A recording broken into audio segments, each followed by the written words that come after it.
Hey there. So I bought way too many lights for this Transit, and I don't have buyer's remorse necessarily because they're really cool. But well, since I've got them, I just want to show all of you what they all do, kind of their capabilities, and what we're going to use them for.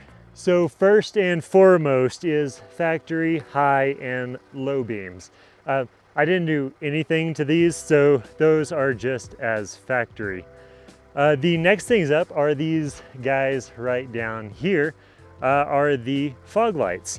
Now I replaced the factory fog lights with a fog light bracket kit from Van Parts Warehouse or Freedom Van Gogh. It's kind of the same thing. And it allows us to put two Diode Dynamics SS3 fog lights down there for honestly huge performance gains.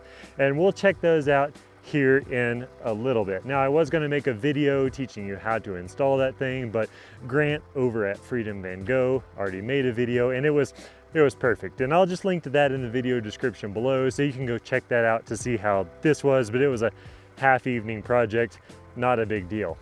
Now you're going to have to deal with the poor lighting in the background here because a lighting review during the daytime just kind of defeats all purpose. So bear with me here. These two lights right here are Diode Dynamic 12-inch amber light bars. These are going to be good for like snow, fog, anything like that. And up above those are the Diode Dynamic SS5 Sport driving lights. Now these are absurdly bright, as you'll see here in a little bit, and we'll have Grace put what specific models these all are up here somewhere so you guys can see exactly what we're dealing with.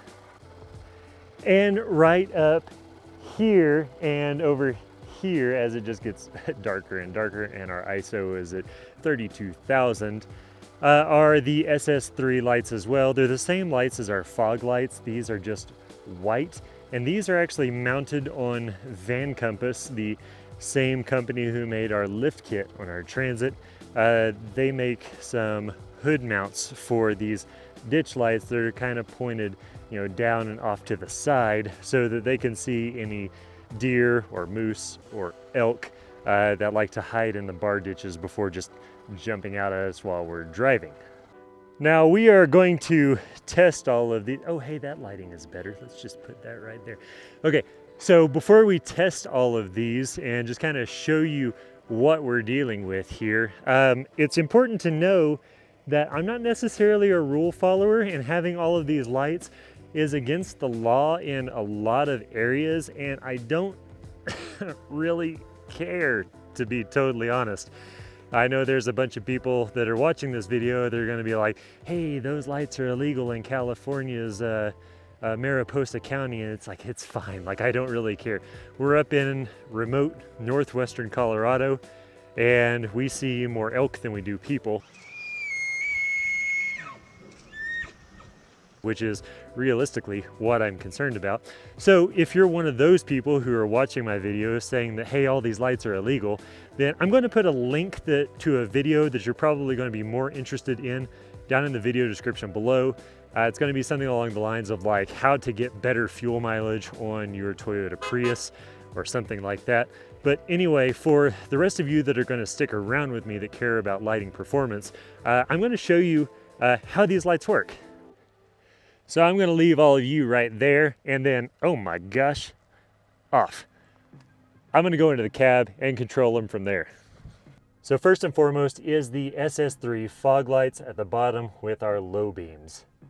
And then when I turn my fog lights off, here's what we're dealing with.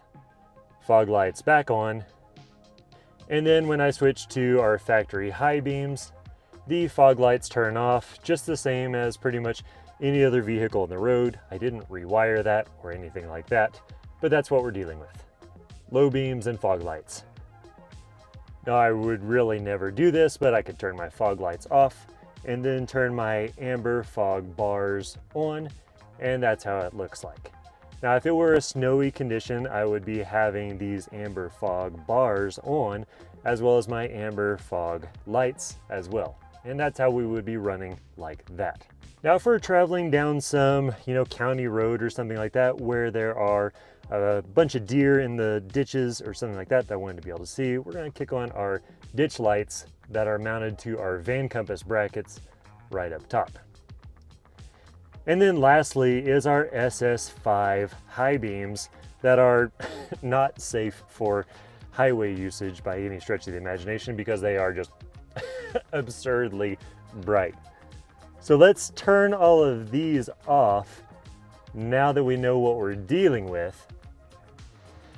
And I'm going to take all of you inside of the cab there so you can see like out of the windshield to see what we are seeing from a driver's point of view. Let's go.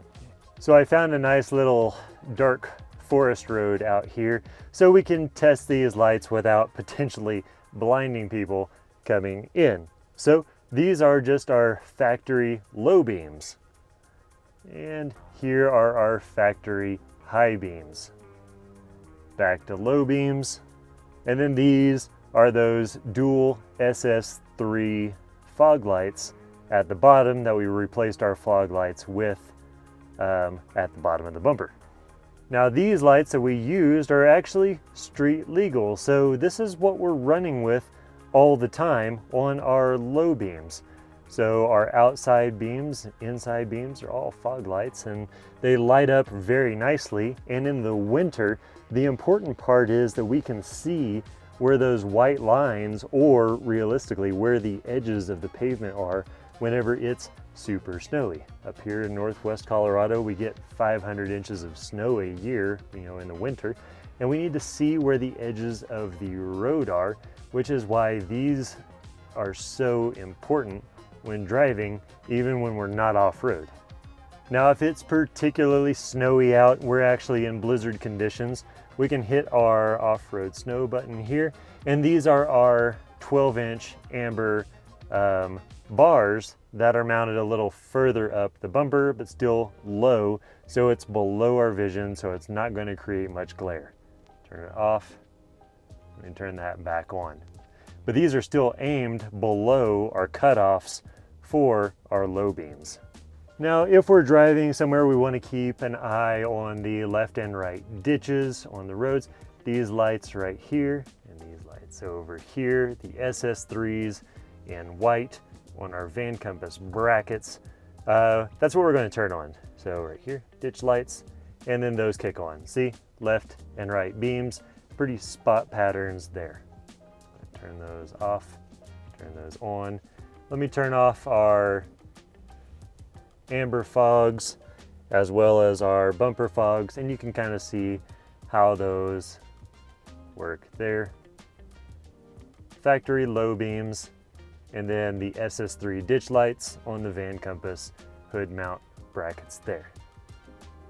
And now if we are off-road and have no chance basically of somebody coming the other direction, we can kick on those 4 SS5 lights that are right in the middle of the bar and just really light up the place, like so. And there's a turn a little ways up this road, and I can see all the way, as far as my eyes can see, to the end of that turn. And these are incredibly bright. And let's compare these lights with just our standard high beams. So we'll turn off our SS5 high beams, turn off our ditch lights. These are our low beams. I'll turn on my high beams. These are our factory high beams, SS5s, and ditch lights. So it is almost comically brighter than factory. And yes, this would blind somebody oncoming. So you want to make sure to never have these on when somebody is coming in the opposite direction. But on that note, I have actually wired these so that I can say we are on off-road lighting, and then anytime our high beams are on, which they are right now, those lights will be on, and then if I turn my high beams off, those lights go away. So we've got standard low beams here, and then high beams with the SS5s and the ditch lights. And even if I turn on the fog lights right there, the same thing will happen. I've got my fog lights, and my low beams, which all of this is still street legal. And then I can turn on all of this stuff so I can see any kind of moose or deer or elk that might be coming down the road. So I know it's kind of hard to get a good wow, that is really, really bright. It's kind of hard to get a good representation of how far these lights actually throw light, specifically the SS5s. So I'm going to fly a drone up in the air and kind of show how far these lights are throwing light. So here's what we're looking at. This is just our low beams, and here are our high beams. Here are the low beams with our fog light replacements. And then here are the 12-inch amber light bars. Next up, we'll kick on our ditch lights. And then lastly, here are the SS5 Sport driving lights.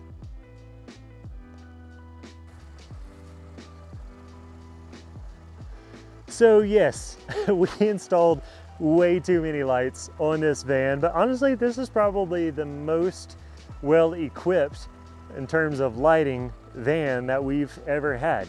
Even our old camper van that had the big light bar at the top wasn't this good.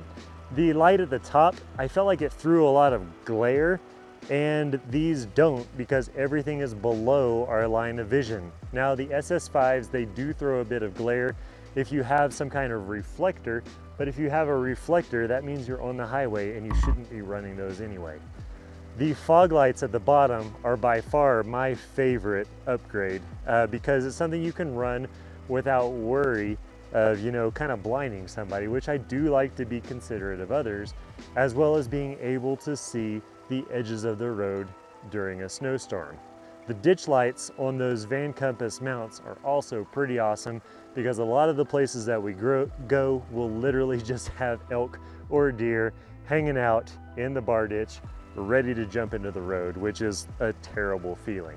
The SS5s are just that bonus whenever you're out in the middle of nowhere and just trying to cruise and see if anything is in the way of your driving. So that's kind of the rundown of our wiring that we've got. As you noticed, I have this programmed up to a control panel.